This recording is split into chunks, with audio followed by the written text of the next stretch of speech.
Gavin menjawab, aku memilihnya sendiri, seberapa buruk dia? Ibu putri lega mendengarnya. Gavin mengangguk, ya tapi tolong jangan kirim seseorang untuk menyelidiki identitasnya. Saya akhirnya akan memperkenalkannya kepada kalian ketika waktunya tepat. Harapan ibu putri langsung hancur oleh kata-kata Gavin, dan sebagai balasannya dia tertawa canggung. Dia hanya bisa berkata, oke saya mengerti. Tidak hanya dia tidak bisa bertemu pacarnya, tetapi dia bahkan menyuruhnya pergi. Karena itu, ibu putri hanya bisa pergi dengan kecewa. Ibu putri akhirnya pergi, Paman Reza menghela napas lega. Dia memandang Gavin dengan lucu dan berkata, kamu tahu, aku baru saja membaca buku di halaman pagi ini, ketika udara tiba-tiba terasa tidak menyenangkan. Segera setelah saya melihat ke atas, saya melihat iblis wanita itu. Gavin hanya terdiam. Jadi, saya segera melempar buku saya dan bergegas ke atas untuk memberitahumu tentang hal itu. Iblis betina pasti akan memakanmu hidup-hidup jika dia mengetahui bahwa gadis di pelukanmu adalah Elsa. Gavin menyipitkan matanya dan mengangkat tangannya untuk menepuk pundak Paman Reza, dan berkata, terima kasih. Setelah itu, dia berbalik dan menuju ke atas. Paman Reza tidak senang, hai, saya belum selesai. Pikiran liar mulai mengalir di benak Elsa begitu Gavin meninggalkan ruangan. Apakah Gavin menyembunyikannya dari ibunya? Mengapa? Nyatanya, dia belum pernah bertemu ibunya di kehidupan sebelumnya, meskipun dia telah tinggal bersamanya selama 2 tahun. Namun, wajar baginya untuk bertemu keluarganya jika mereka akan bersama selamanya. Pada saat itu, pintu dibuka dengan paksa. Rasa dingin mengalir di punggungnya, dan dia mengintip ke pintu. Setelah melihat bahwa itu adalah Gavin, dia segera membalikkan tubuhnya dengan frustrasi. Gavin menyadari amarahnya dan berjalan ke arahnya tanpa daya. Saat dia duduk di samping tempat tidur, dia dengan ringan menepuk bahunya dan berkata dengan penuh kasih sayang, sudah waktunya bangun, Elsa. Elsa berkata, kupikir kau tidak ingin ibumu melihatku?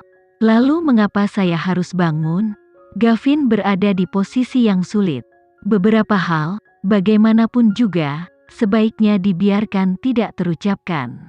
Oleh karena itu, dia hanya bisa terus menyembunyikannya darinya. Bukannya aku tidak mau. Apakah kamu tidak mendengar nama panggilan yang diberikan Paman Reza padanya? Dia sangat galak, jadi aku takut dia jahat padamu. Elsa berhenti sebelum dia menoleh dan menatap Gavin dengan curiga. Gavin menganggukkan kepalanya dengan prihatin, benar. Elsa segera melompat dan bertanya dengan hati-hati, tapi dia bahkan tidak jahat padaku. Lagi pula, aku bukan anak kecil lagi. Kenapa aku harus takut dimarahi? Gavin mengedipkan matanya sebelum berkata, aku mengerti bahwa kamu tidak takut dimarahi, tapi aku tidak ingin melihatnya jahat padamu. Aku akan memperkenalkanmu padanya lain kali, oke? Elsa hanya bisa menepis keraguannya dan mengangguk, oke. Kamu bisa istirahat di sini setelah sarapan. Saya harus pergi ke perusahaan untuk menghadiri rapat, tetapi saya akan kembali untuk makan siang. Setelah mendengar ini, Elsa langsung menjawab, tidak apa-apa, aku juga akan pergi ke perusahaan nanti. Gavin kesal dan berkata, kamu harus istirahat di rumah, supaya kamu sehat kembali. Elsa menjawab, tapi aku merasa baik-baik saja. Kamu hanya boleh kembali ke perusahaan setelah kamu menghabiskan semua pilmu. Dipaksa oleh Gavin, Elsa hanya bisa beristirahat di villa setelah dia sarapan. Namun, dia akhirnya bosan dan menuju ke halaman. Disitulah dia bertemu Paman Reza, mengangkat kacamata berlensa untuk membaca beberapa buku klasik. Saat dia dengan rasa ingin tahu berjalan mendekat, dia mengangkat tangan untuk menepuk bahu Paman Reza dan memanggilnya. Paman Reza begitu asyik dengan buku itu sehingga ketukan tiba-tiba Elsa membuatnya takut dan lengannya gemetar. Mendesah, "Kamu teman kecil. Kamu sangat membuatku takut sampai jantungku hampir melompat keluar dari dadaku." Wajah tua Paman Reza berkerut saat dia mengangkat tangan untuk menepuk dadanya. Melihat ini, Elsa menyipitkan matanya dan tersenyum. "Apa yang membuatmu begitu takut? Ini siang bolong." Paman Reza mendengus ketika mendengar ini, "Kaulah yang menyelinap dan menyerangku." Elsa memiringkan kepalanya untuk melihat apa yang sedang dibaca Paman Reza. Namun, dia tidak dapat memahami karakter di halaman tersebut. "Apa yang kamu lihat, Paman Reza?"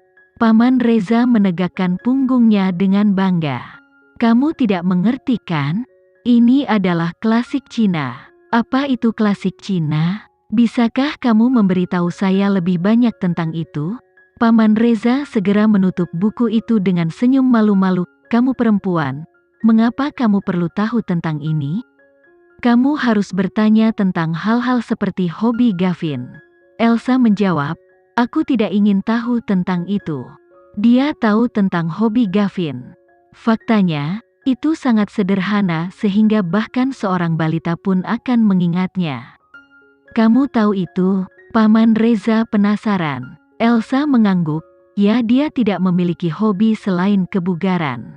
"Oh, kamu gadis kecil. Sepertinya kamu benar-benar memahami Gavin." Elsa menatap Paman Reza dan berkata, "Bolehkah aku bertanya tentang seseorang, Paman Reza?" Paman Reza mengedipkan mata lamanya sebelum menatap Elsa. "Apakah kamu akan bertanya padaku tentang iblis betina yang datang pagi ini?" Bibir Elsa berkedut, dan dia menatap Paman Reza tanpa berkata-kata. "Dia ibunya Gavin, Paman Reza." "Apa dia tahu kau memanggilnya seperti itu?" Paman Reza langsung memelototinya saat mendengar pertanyaannya. "Kamu tidak bisa mengkhianatiku, oke? Saya tidak akan bermain denganmu lagi, jika kamu melakukannya." Elsa bingung dan berkata, "Kalau begitu, beritahu aku. Kenapa kau memanggilnya seperti itu?" Paman Reza melihat sekelilingnya dengan curiga sebelum dia diam-diam memberitahunya, "Kamu tidak tahu betapa ganasnya dia. Dia adalah orang berdarah dingin yang suka menyiksa orang. Nyatanya, semua orang yang pernah bekerja untuknya memanggilnya iblis betina." Elsa terkejut dan berkata, "Apakah itu berarti dia orang yang sangat kuat? Garang, galak, gila?" Paman Reza menggelengkan kepalanya dengan marah. Elsa merasa terganggu, ternyata ibu mertuanya adalah orang yang sulit dihadapi. Melihat betapa sedihnya dia, Paman Reza berkata, "Elsa, kamu harus bersembunyi setiap kali melihatnya, oke? Bersembunyi sejauh mungkin, atau dia akan melahapmu." "Apakah dia seburuk itu?" Elsa bertanya dengan ragu. "Ya, dia sangat buruk. Dengarkan orang tua bodoh ini. Lari jika kamu melihatnya, oke?" Elsa tidak tahu harus berkata apa. Dia awalnya berencana untuk bertanya tentang karakter Ibu Gavin, tetapi siapa yang tahu bahwa dia begitu menakutkan? Karena sesuatu muncul yang mengharuskan Paman Reza untuk bangun dan menuju ke gedung, Elsa bersandar di kursi goyangnya, mengerutkan kening saat pikiran memenuhi pikirannya. Gavin berkata bahwa akan selalu ada kesempatan lain untuk bertemu ibunya. Jika itu masalahnya, maka dia hanya perlu mengkhawatirkannya saat itu. Tidak ada gunanya memikirkannya sekarang. Mendengar hal itu, Elsa mengeluarkan ponselnya dan melihatnya. Saat itu sudah jam 11 siang. Baru saat itulah dia teringat pada Erlina. Dia bertanya-tanya bagaimana operasi anti prostitusi berjalan kemarin. Mungkin dia harus menelepon temannya. Oleh karena itu, dia memutar nomor telepon Erlina, dan panggilan itu akhirnya terhubung setelah berdering beberapa saat. "Apa-apaan, Elsa? Ini masih pagi sekali." Sepertinya Erlina masih setengah sadar.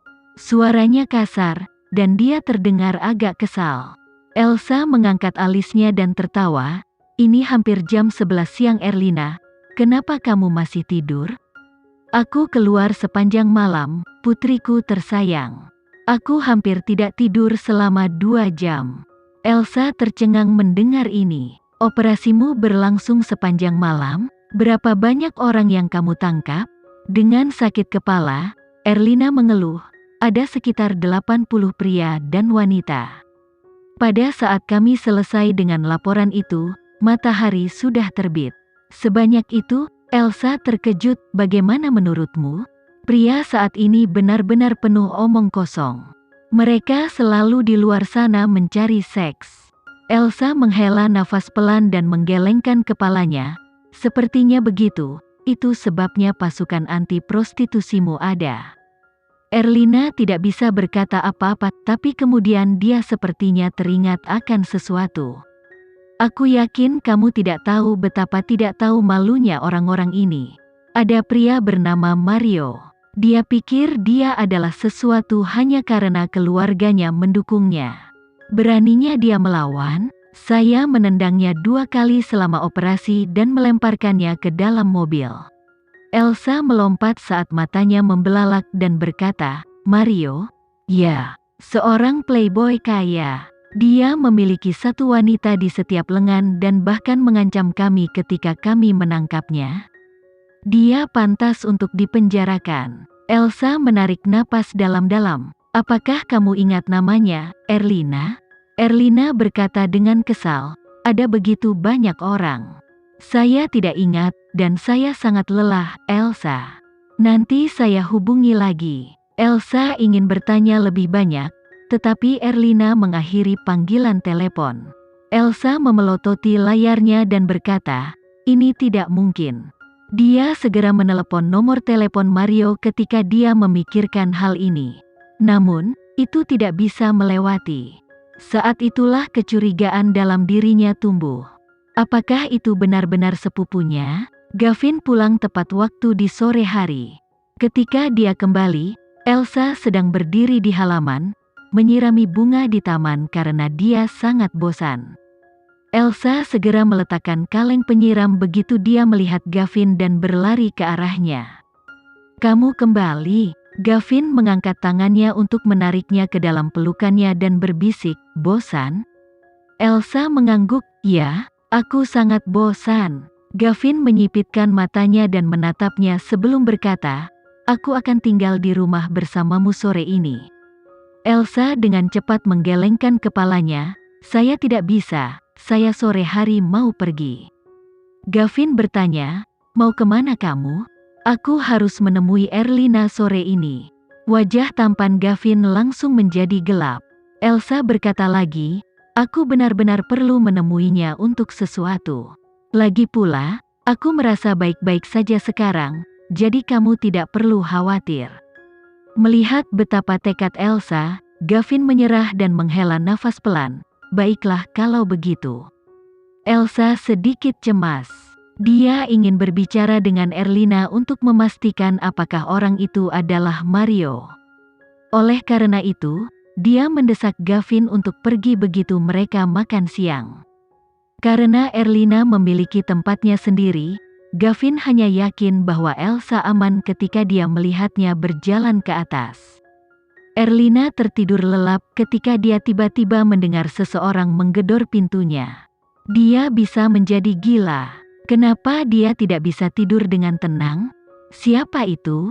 Dia menarik rambutnya dengan frustrasi saat dia turun dari tempat tidurnya dan pergi ke ruang tamunya, di mana dia meraung dengan marah. Elsa berkata, ini aku Elsa, Erlina. Elsa berjalan dan membuka pintu. Seperti yang diharapkan, itu adalah Elsa. Kenapa kamu di sini, Elsa? Erlina jengkel. Elsa tidak hanya meneleponnya di pagi hari, tetapi dia bahkan datang menggedor pintunya tidak lama setelah dia kembali tidur. Elsa tersenyum malu saat melihat betapa mengantuknya Erlina. Elsa berkata, maaf, Erlina. Aku membangunkanmu lagi. Erlina berkata dalam suasana hati yang buruk, hentikan saja, apa masalahnya?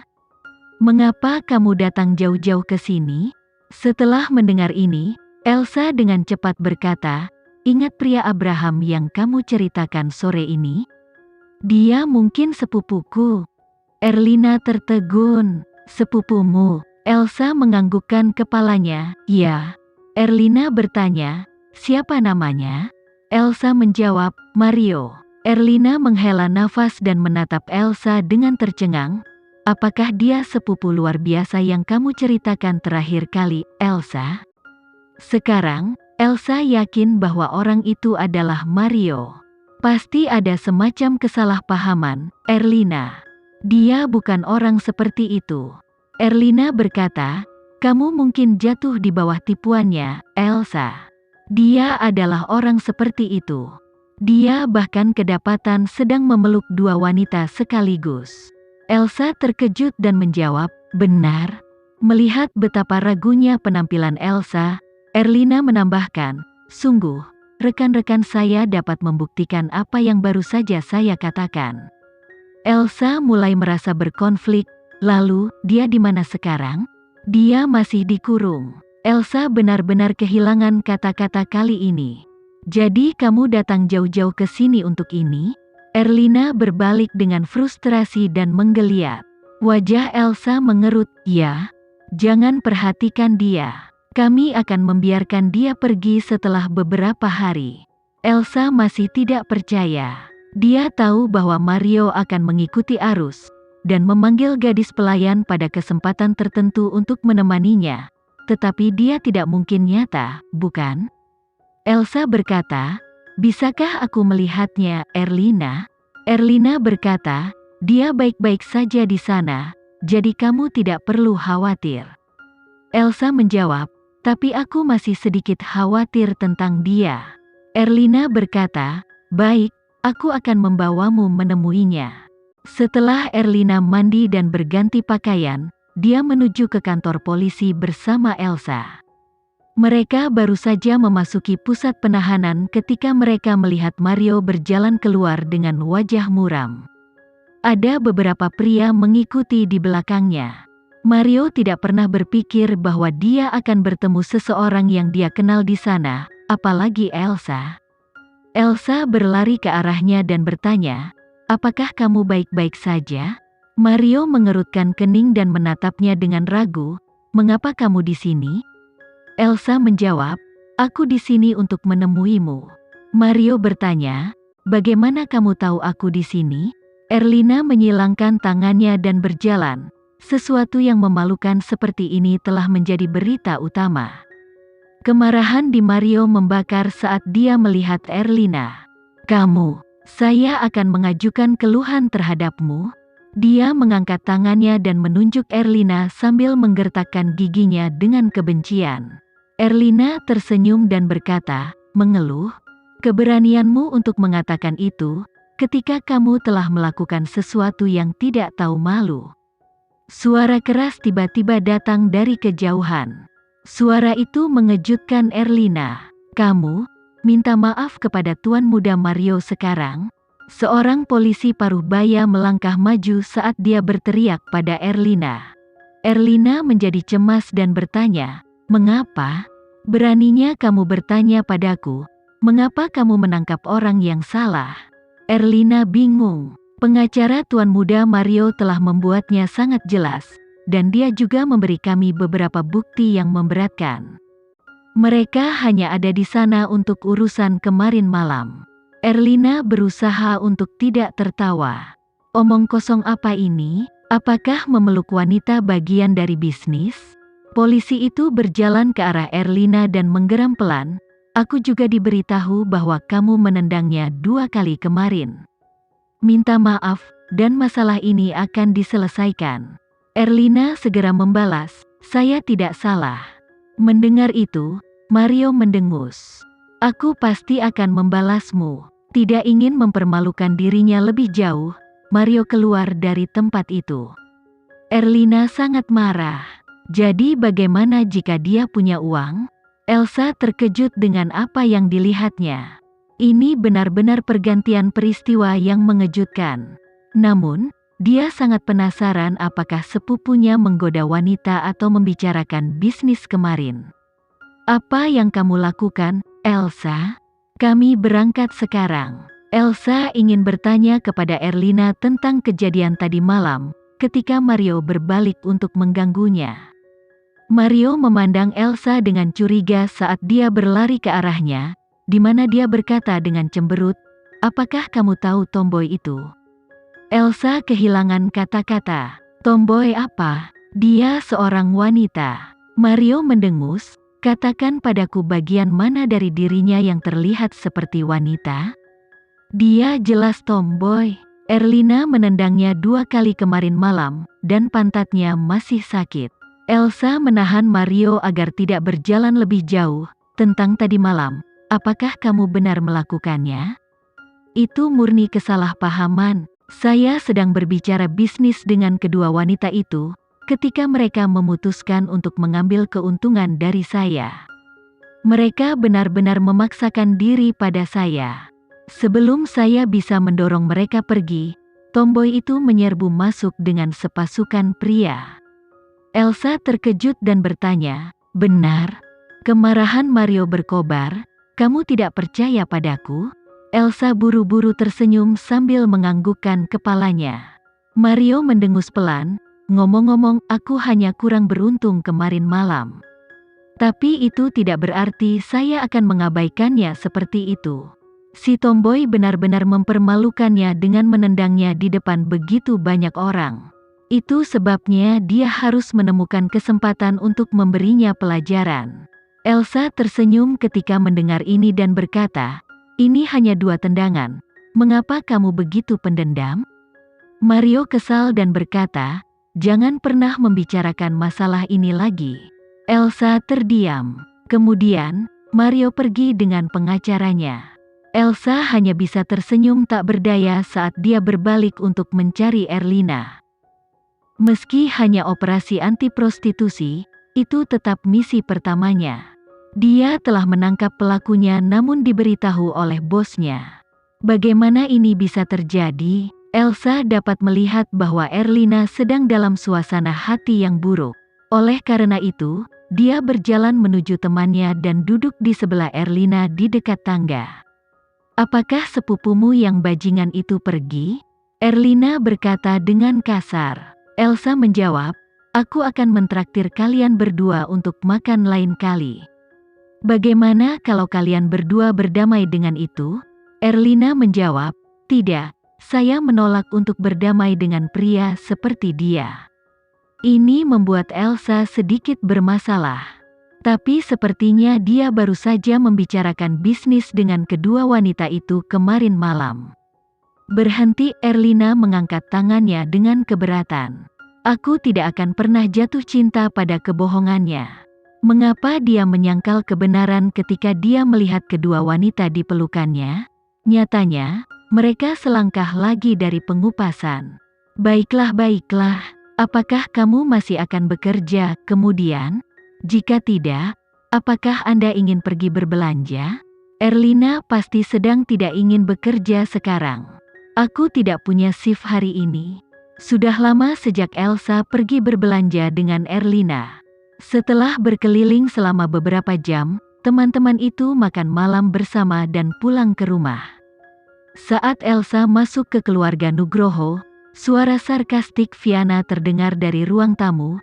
"Jadi kamu akhirnya memutuskan untuk pulang setelah bermain-main selama 2 hari?" Elsa menjawab, "Kemana aku pergi bukan urusanmu." "Kamu cukup berani, Elsa. Aku yakin rasanya menyenangkan dibujuk oleh seorang pria." Alih-alih marah, Elsa tertawa ketika dia melihat ke arah Viana dan berkata, "Aku yakin rasanya menyenangkan melakukan kencan rahasia dengan pria yang kamu sukai." Kata-kata Elsa menusuk hati Viana. Nyatanya, yang terakhir sangat marah sehingga dia bisa memuntahkan darah saat itu juga. Viana berkata, "Elsa, Daniel dan aku hanya harus melalui ini karena kamu." Elsa tertawa dan berkata, "Apakah kamu pikir akan menjadi bagian dari harem yang begitu harmonis jika bukan karena aku? Kamu harus berterima kasih kepada saya." Ekspresi Viana berubah marah. "Elsa, saya akan mengungkapkan betapa tidak tahu malunya kamu kepada dunia suatu hari nanti. Kamu bisa melakukan apapun yang kamu suka. Lagi pula aku tidak menyembunyikan apapun, tapi aku tahu bahwa orang-orang lebih tertarik pada rekaman seksmu dengan Daniel. Viana sangat marah. Jika pembunuhan bukanlah kejahatan, dia pasti sudah membunuh Elsa ratusan kali. Elsa baru saja naik ke atas ketika Diandra keluar dari kamarnya. Matanya tertuju pada pemandangan Viana yang tidak memelototi apapun di ruang tamu. Diandra tidak bisa menahan cemberut dan berkata, "Apa yang terjadi, Viana?" Viana kembali sadar dan terengah-engah. "Elsa, bajingan itu, saya tidak tahan lagi." Kerutan di wajah Diandra semakin dalam. "Apakah dia kembali?" Viana menjawab, "Dia baru saja naik ke atas." Diandra akan marah setiap kali mereka berbicara tentang Elsa juga. Namun, tidak ada yang bisa dia lakukan karena perusahaan bergantung pada Elsa sekarang. "Jangan khawatir tentang itu, Viana. Ayahmu dan nenekmu tidak akan pernah mendukung ketidaksopanannya. Dia akan menjadi tidak berguna begitu perusahaan menjadi stabil secara finansial, dan tidak akan ada yang bisa dia lakukan untuk itu." Viana masih marah dan berkata, "Tapi bagaimana dengan Daniel dan aku? Apa kita harus pergi diam-diam sepanjang waktu?" Diandra menghibur putrinya, dan berkata, "Berikan saja waktu sebelum kamu putus dengan pacarmu bohongan itu. Kemudian, kamu bisa mengumumkan hubungan Anda dengan Daniel." Viana mengerutkan kening dan berkata dengan nada bertentangan, "Tapi Daniel bahkan mungkin tidak ingin berkencan denganku, jika aku tidak setuju untuk menyelamatkan perusahaan Bimantara." Mendengar itu, Diandra menjadi jengkel. "Daniel, orang rendahan itu. Kamu sudah memberinya tubuhmu. Apalagi yang dia inginkan?" Viana berkata dengan malu, "Apa yang kamu bicarakan, Bu? Aku juga menginginkannya. Saya tidak peduli. Bantu saya menyebutkannya kepada ayah dan nenek ketika mereka kembali nanti. Minta mereka membuat rencana untuk membantu perusahaan Bimantara." Diandra menjawabnya, "Baiklah, coba saya merayu ayahmu dan nenek." Setelah kembali ke kamarnya, Elsa mulai menyusun bahan-bahan yang dia butuhkan untuk digunakan di perusahaan besok. Ibunya adalah seorang desainer perhiasan terkenal di dunia, dan telah meninggalkan banyak teknik desain dan grafik yang tidak dipublikasikan sebelum kematiannya. Elsa menyimpan semuanya bersamanya. Namun, Viana mengejeknya karena dia lulusan yang tidak berpengalaman. Dia tidak sabar untuk menunjukkan kepada wanita itu apa yang bisa dilakukan lulusan ini. Nyatanya, pekerjaannya akan menjadi pukulan besar bagi Viana. Setelah mandi sebentar, Elsa berbaring di tempat tidur untuk memeriksa ponselnya. Matanya melebar saat dia melihatnya. Ada 11 panggilan tidak terjawab. Ada juga pesan yang tak terhitung jumlahnya. Dia membuka notifikasi, dan seperti yang diharapkan, semuanya dari Gavin. Dia mengiriminya pesan setelah dia bergumam pada dirinya sendiri, "Ada apa, Paman?" Ide penelepon Gavin menyala di teleponnya 2 detik setelah dia mengirim SMS kepadanya. Dia berkedip dan berhenti sejenak sebelum dia menjawab panggilan itu. "Hai. Kamu ada di mana?" Suara Gavejen sangat dingin hingga bisa membekukan kamarnya. Dia jelas marah. Elsa terbatuk bersalah, lalu berbisik, "Di rumah. Mengapa kamu tidak menjawab teleponku?" Gavin menanyainya dengan dingin. Jika dia bisa, dia benar-benar ingin menahannya di tempat tidur dan memberinya pelajaran. Elsa akhirnya bisa mendengar betapa kesalnya Gavin. Jadi dia buru-buru berkata, "Maaf, ponselku dalam mode senyap, dan aku tidak mendengarnya saat kamu menelepon." Apalagi yang bisa dikatakan Gavin? Lagi pula, dia telah jatuh cinta pada orang yang menyusahkan. "Apa yang kamu lakukan?" Elsa merasa kejujuran adalah kebijakan terbaik. Jika Gavin mengetahui bahwa dia berbohong, dia mungkin akan menelannya hidup-hidup. Elsa menjawab, "Aku pergi berbelanja dengan Erlina sore ini." Gavin berkata, "Kamu tidak diizinkan pergi berbelanja dengannya lagi. Mengapa?" Elsa tertegun mendengar ini. Tidak ada alasan. Tidak. Wajah mungil Elsa berkerut melihat betapa ketat dan memerintah Gavin. Yang dia lakukan hanyalah tidak mengangkat telepon darinya. Gavin menjadi semakin marah ketika dia tidak mendapatkan jawaban dari Gavin. Apa kamu mendengar saya? Memprioritaskan orang lain sebelum dia adalah satu hal, tetapi melemahkan keberadaannya sepenuhnya adalah hal lain. Dia benar-benar menekan tombolnya. Melihat Gavin sangat marah, Elsa dengan cepat berkata, "Oke, jangan marah, saya mengerti." Gavin masih sangat posesif seperti di kehidupan sebelumnya. Dia hanya harus tahu tentang setiap detik keberadaannya. Dia diingatkan akan suatu kali selama kehidupan masa lalunya, di mana dia sengaja bersembunyi darinya. Ketika dia tidak dapat menemukannya, dia mengirim anak buahnya untuk membalikkan setiap batu di ibu kota. Setelah mereka menemukannya, Gavin bahkan memberinya pelajaran di tempat tidur sebagai hukuman, dan hubungan seksnya sangat kasar, sehingga dia tidak bisa berjalan selama 2 hari berturut-turut. Itu juga saat dia tidak berhasil meminum pilnya dan hamil dengan anaknya. Elsa bergidik mengingat hal itu. "Halo Gavin, jangan marah. Aku tidak sengaja melakukannya." Dia meniru nama panggilan yang digunakan Paman Reza untuk memanggil Gavin. "Di mana kamu sekarang, kalau begitu? Apa kamu sudah makan?" Elsa mencoba merayunya. Kemarahan Gavin mereda setelah mendengarnya. Gavin menjadi, "Datang dan makan bersamaku." Elsa menyesal menanyakan pertanyaan itu padanya. Elsa bertanya, "Sekarang?" Gavin bertanya, "Apakah kamu punya masalah dengan itu?" "Tidak, aku akan makan denganmu jika kamu belum makan," katanya dengan tekad. Gavin bagaimanapun berubah pikiran. "Tidak apa-apa, kamu harus istirahat lebih awal." Kemudian, dia segera mengakhiri panggilan tanpa memberi Elsa kesempatan untuk menjawab. Elsa tertangkap basah. Saat dia mendengarkan panggilan yang terputus, dia agak kecewa karena dia masih marah. Di sisi lain, Gavin merasa sangat kesal. Dia membuka lacinya, mengeluarkan rokok yang sudah lama tidak disentuh, dan mengambilnya sebelum dia menyalakannya.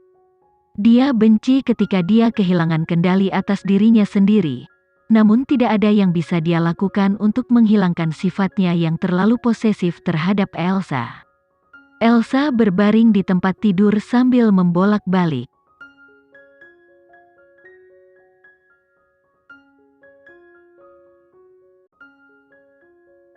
Sekian dulu ya video kali ini, kita lanjutkan lagi videonya di lain waktu. Oh iya, bagaimana menurut kalian? Semoga bisa sedikit menghibur kalian semua. Untuk teman-teman yang baru nonton, jangan lupa subscribe ya, hehehe. Dan kalau teman-teman ada yang ingin gabung langganan, bisa langsung gabung saja untuk dapat fitur yang menarik dan sedikit membantu Mimin. Terima kasih banyak sudah menonton, sampai jumpa lagi, bye.